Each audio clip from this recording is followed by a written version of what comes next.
Was I supposed to be doing a video? Wait. Let's not get dramatic.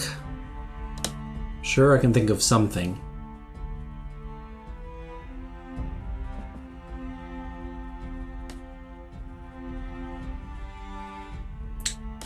I don't know. Modular taverns. So you can drink any way you like. To begin with, prepare many crafting sticks using the wood technique described back in video 7.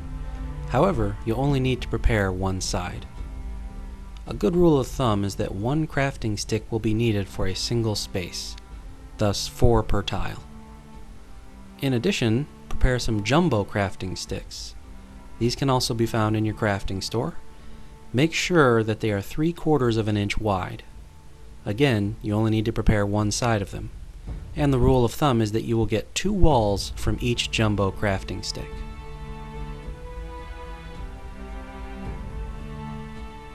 As always, you'll first cut out your foundations. In this video, I will be building a corner tile. The dimensions are different for these tavern tiles, so disregard the dimensions I gave in video 2 and use these instead. The reason will become apparent later on as you assemble the walls. Next, take your dollar store foam board and cut a 3/4 inch strip. We will need one piece to be 2 1/4 inch and the other to be 2 1/2 inch. Peel the paper off of one side. Use your knife with a fresh blade to add a cobblestone texture. To accomplish this, I drag 2 wavy lines across to divide the height roughly into thirds. Note how I wave the knife as I'm scoring the foam. Then, score lines at sporadic distances and angles. Last, use your mechanical pencil to widen and deepen all the lines that you scored.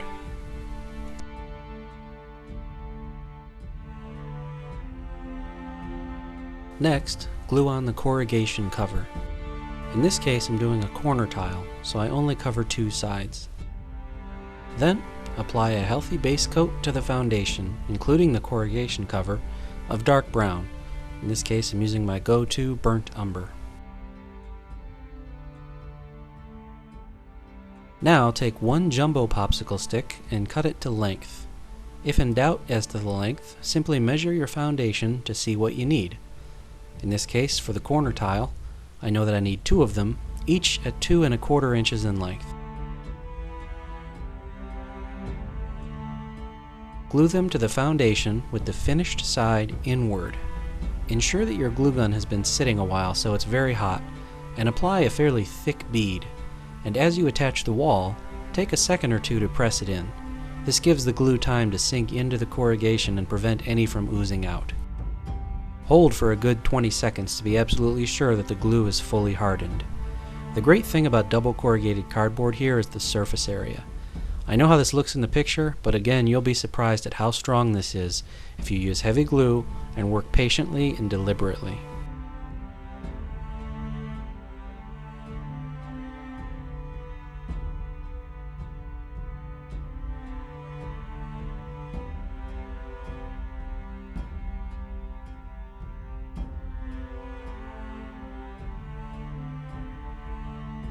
Time to create the spaces.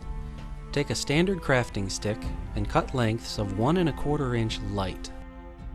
Glue the first one to the lower right corner of the tile, no matter which way you're looking at the tile, such that it is perpendicular to yourself, or as you see it on the screen right now, up and down. This is extremely important. If you adhere to this rule, it guarantees that no matter what orientation your tiles are placed in, you'll always have a nice checkerboard pattern of alternating directions for your spaces, which looks very nice. I have a demonstration of this later on. Now the width of 3 crafting sticks is not quite 1 1/4 inch, so you'll see here I'm placing a gauge down temporarily, and the second piece I attach is actually the other side of the space. The third plank to go down is the one in the middle.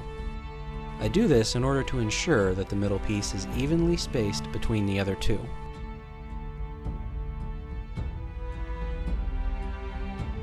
Now, cut some lengths at 1 inch light. Glue them to the foundation perpendicular to your first space. Again, glue the 2 outer boards first and the middle one last.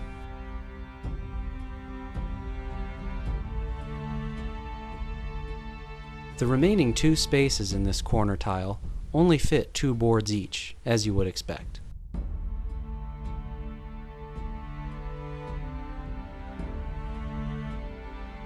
Now, apply a neutral gray base coat to your cobblestone texture, including all 4 sides. Stab at the cracks to ensure that you get paint all the way down in there. For this corner tile, I will first attach the smaller of the 2 cobblestone walls. Ensure your glue is nice and hot, and attach it. Press firmly. If you don't, the glue may not squeeze totally flat, which will introduce added width to your wall.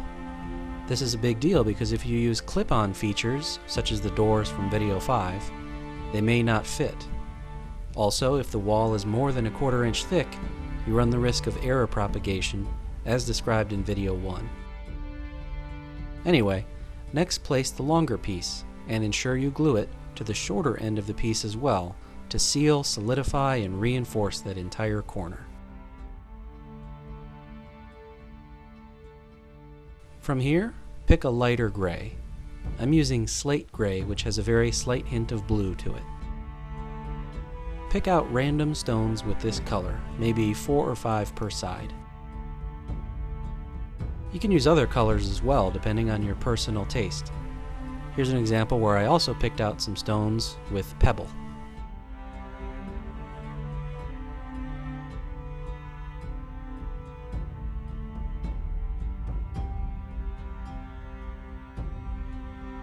Okay, so let's build a rudimentary tavern here. I'm at about half proper speed here because I'm only using one hand. The other one is holding my phone to shoot this, but you can see you could build a structure in pretty quick order if you wanted to.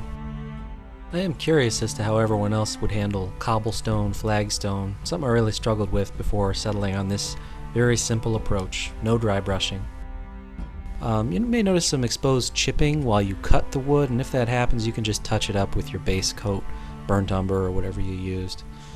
So we'll clip on a door here. There's a hallway or a foyer leading into it, whatever. So we'll treat this potion rack as a liquor cabinet and a bartender, and maybe just to stand in for a bar since I don't have one built. Couple of patrons. Notice they're on the perimeter spaces, but their 1-inch bases still fit. And a couple of tables. So here we go, a very basic, rudimentary tavern thrown together in short order. And again, notice here the spaces alternate direction. And that will always be the case as long as you build them consistently. So whatever you're looking at the tile, lower right, make it go the same way.